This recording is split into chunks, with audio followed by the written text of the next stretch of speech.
Hi, and welcome to another episode of the Little Agent Age Player Show. I am the Bandit Agent Mark. I will be taking you through this. Last week we talked about, or last episode, we talked about me telling you about movies that I like and movies that I enjoy watching and stuff. And so I'm going to kind of give you kind of a top 10 um, um, list of movies. And before we get started with that, and I keep adjusting because, well, I don't, for some reason I can't figure out which side of the bed I want to sit on. Anyhow, something happened to me during last week, and it was kind of, I had a person come over, a friend of mine, who came over, and he, him and I are arranging a independent film that he's working on, and StormyRock Productions is going to be the production company for him. But well, the negotiations are still out there, and after you hear the story, then you'll understand why. But anyhow, so he comes over so that we can look at what it is that my production company can do for him, and so he needed some piece of equipment that I had, and he asked if he could borrow it, and I'm like, sure. The thing is about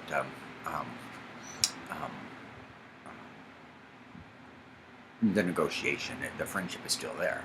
So so he went into my room, and in one of my wardrobes, or in a wardrobe, I have all of my ABDL little paraphernalia. So he went into that cabinet, and he comes walking out into my living room with his diaper in his hand. And he's like, "What is this?" And I told him, I said, "I don't know." I said, "I think it's described as a diaper." And he says, "Yeah, well, what is it for?" I said, "Well, when you're little and, and stuff." He's like, No. Do you have a medical condition or something?" I told him, I said, "No." He's like, "Then why do you have them?" I said, "Because." And then I told him that, I was in ABDL and I was involved in the community and stuff. And he tells me, he says, "ABDL, what the hell is that?" So I educated him a little bit on it and stuff. And the response that I got from him was kind of, yeah, so it left with we left, parted ways on that day with after he lectured me on different things that he knew nothing about. I told him, I said, "Dude, this is the wrong way to get a contract, you know that, right?" So that's why I say the whether we're gonna be the production company for him or not is still out there and stuff. So anyway, so that's what happened there. So there's a little excitement from last week. So anyways, so we're going to talk about some of my favorite movies, and so the first movie we're going to talk about is Death Becomes Her. It came out in 1992. It stars Bruce Willis, Meryl Streep, and Goldie Hawn, and it's basically the movie is about when a woman learns of an immortality treatment, she sees it as a way to outdo her longtime rival. If you haven't seen it, it's a very funny movie. I like it. I pretty much watch it every time it comes on.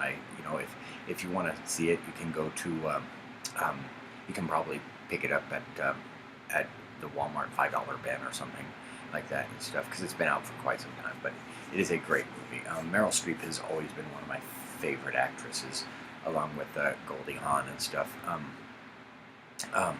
I with Bruce Willis, I like a lot of the stuff that he does that's not Die Hard. Not that I don't like Die Hard, but he's yeah. I think he's just a wonderful actor himself too. And I said I'm just not a fan of the Die Hard series, but everything else, almost everything else he's done, I've enjoyed. It's kind of like with Jack Nicholson. I'm not a fan of Jack Nicholson at all, but uh, there's some movies of his that he's the only person I can ever see playing that role. So so yeah, so there's number one of the movies that as far as the movies that I like, or number 10. Let's just count down. Number 10. 9 on my list of movies that I like. It's not actually a movie; it's more of a series. And it came out. The series came out in 1958. It starred Steve McQueen, and it was called Wanted Dead or Alive. And it says, I'm reading what it is. It says a Civil War veteran with a sawed-off rifle as a holster weapon makes a living as a bounty hunter in the Wild West of the 1870s. Steve McQueen. This is actually the role that I guess put him, created a legend. I know Steve McQueen died. He died very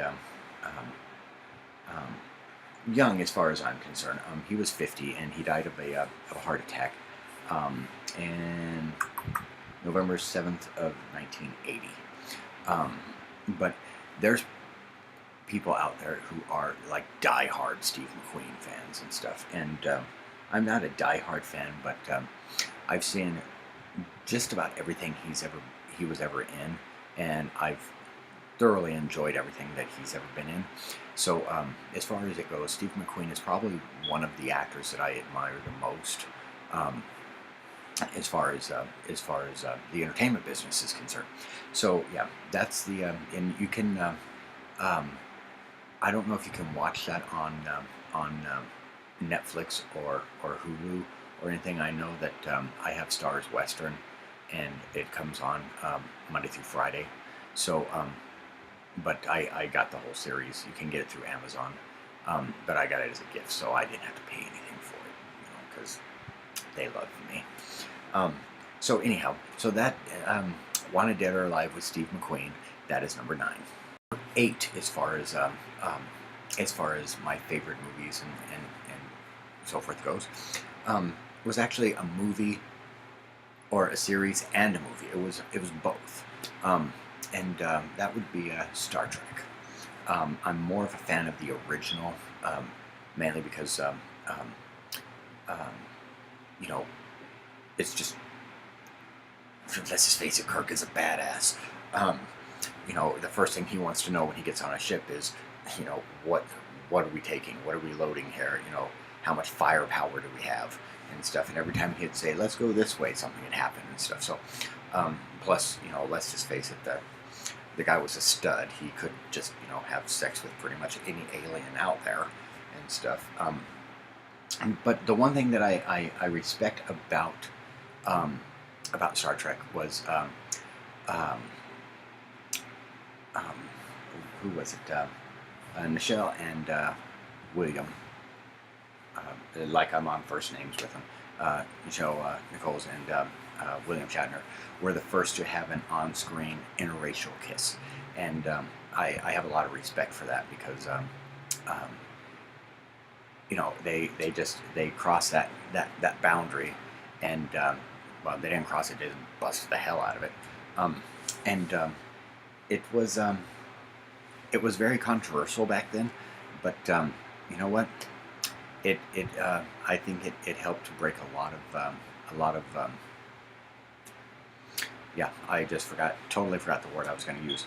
But the original Star Trek, I believe, if I'm not mistaken, it came out. The original series came out in 1966, and then of course it went through its thing. Then you had Star Trek, and I'm lumping them all into one here because, well, I don't want to lead you through the whole thing because it'll take up pretty much most of the list. But the Star Trek, Next Generation, Voyager, which, let me tell you what, Catherine Janeway has really, I thought to myself, I'm like, as far as the series is concerned, as far as this captains that we actually become familiar with, A lot of people are like, there was plenty of women ship captains and stuff, but as far as the series goes, as far as an actual captain that was on the series, that was a lead character of the series, um, I thought to myself, I'm like, the first episode that I watched, I'm like, are you kidding me? Talk about a power trip. You're captain of the ship, and next thing you know, you're 70. What was it, 70 light years away? It's like, talk about a power trip. But the actress that played it, she, and I don't have it up in front of me right now, but she had a lot of to do to get people to respect her as the character, as a captain, and I think she did a phenomenal job, and I think that she goes down as being one of the best. She's my second favorite as far as captains on Star Trek. But then I wasn't a big fan of Deep Space Nine and stuff, and Enterprise. Let's not even talk about that. And then the new movies of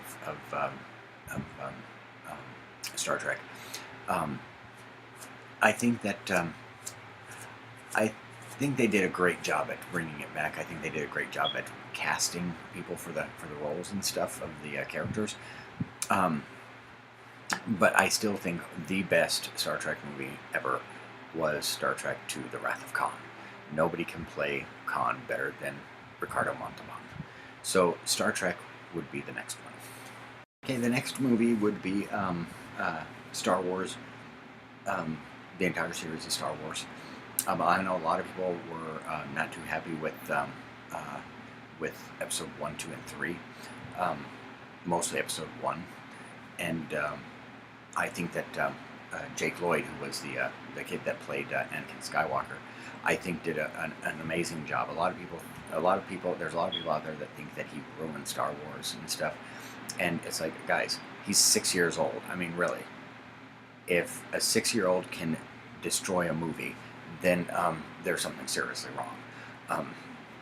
I think he did a good job. I think that I think it was more of the script and more of the movie itself that didn't do much water. I mean, I liked them all. I thought they were all pretty good movies and stuff. So I'm not by no means. I can't. George Lucas made millions and millions of dollars, probably billions of dollars off the Star Wars franchise. So who am I to tell him what he did wrong? But I like Star Wars. I like all of them. I did like Rogue One. I think that was a great little intersection there to bring us all to bring the new into the old and stuff. So, but let's just face it. Star Wars was Darth Vader. I mean, even now in all the films and stuff, yeah, it's Darth Vader. So that is the next movie that I like. The next one will be Willy Wonka in the Chocolate Factory. Now I know there's Charlie in the Chocolate Factory, and you have those people that like that, and Charlie in the Chocolate Factory is kind of it was an interesting movie and stuff. I enjoyed watching it and stuff, but nothing, to me personally, nothing beats Willy Wonka in the Chocolate Factory. Gene Wilderman was just brilliant in that. In fact, I still quote stuff of his today at work. You get nothing. You stole fizzy lifting drinks. So that was one of the greatest scenes in the movie. And let's face it, we all want, as kids, we all want to, and as littles, we all want to own a chocolate factory. Some of us probably shouldn't own a chocolate factory, but because I would go nuts in there. Why I am not like 1,000 pounds boggles the mind. Because I eat chocolate like crazy. Chocolate is my guilty sin. So I like chocolate. I don't like too much of the candy stuff as far as the everlasting gobstopper and stuff. But chocolate bars, oh yeah, I can eat my weight in that. So like I said, I'm surprised that I'm not like 1,000 pounds by now. But yeah, it's Willy Wonka and the Chocolate Factory is a really good show that I like. I stopped counting down because, well, let's face it, I lose count very easily. Remember, I have short-term memory, so yeah. So we just stopped counting altogether. The next movie is um, The Polar Express, and I like that movie mostly because it's just fun. Um, it's just a fun movie, and you know, I've always enjoyed Polar Express. And on a footnote to that, um, there is actually I'm typing it up right now because um, there is actually a um, Polar Express ride in I believe it is uh,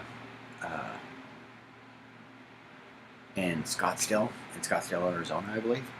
Um, let's see. Yeah, Polar Express, Grand Canyon Railway and Hotel, um, and you actually get you get hot chocolate on it. You can show up in your pajamas and a robe and stuff. It's just totally awesome and stuff.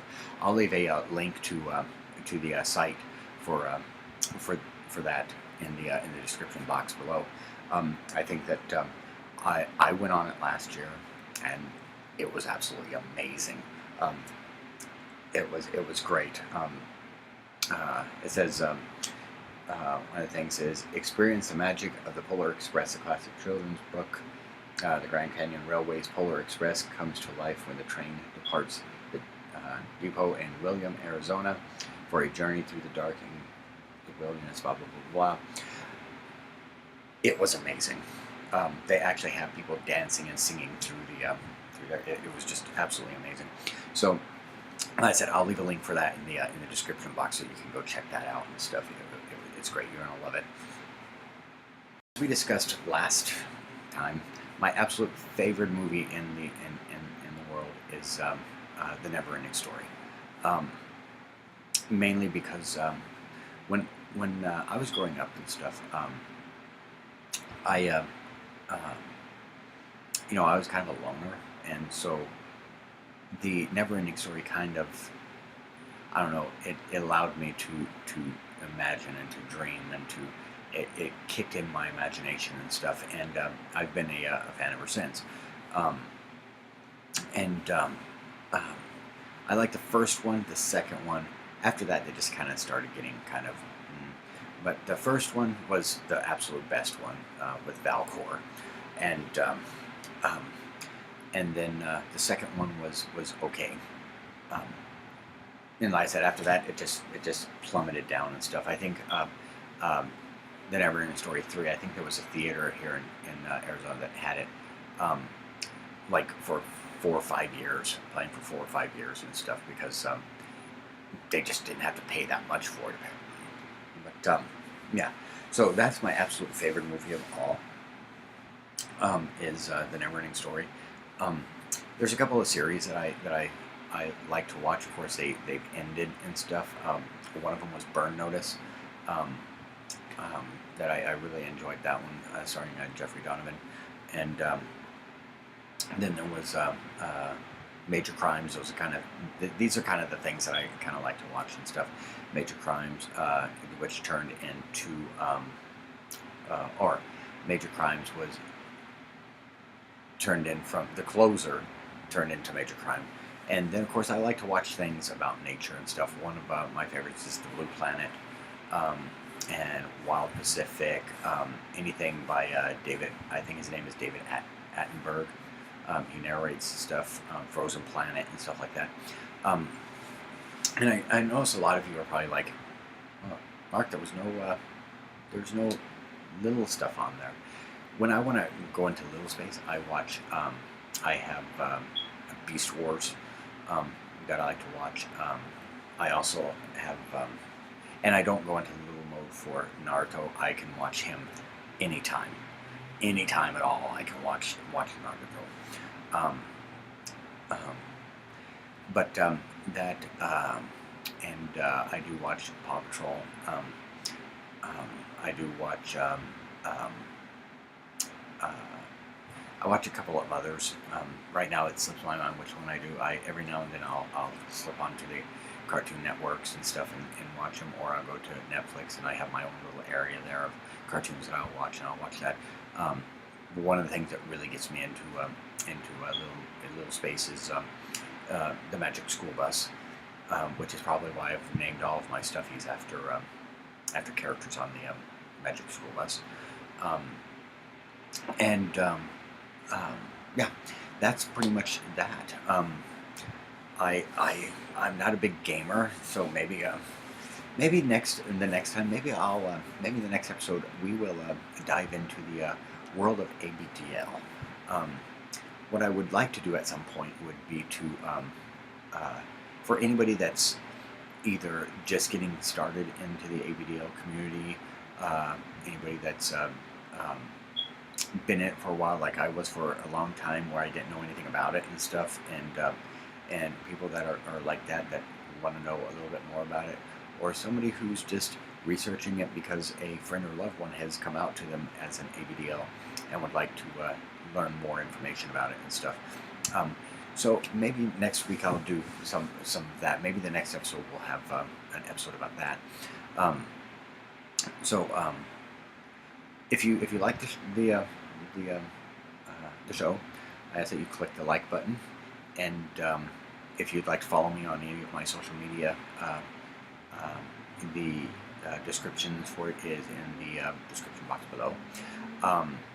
You can also email me, which my email address is in the description box below. I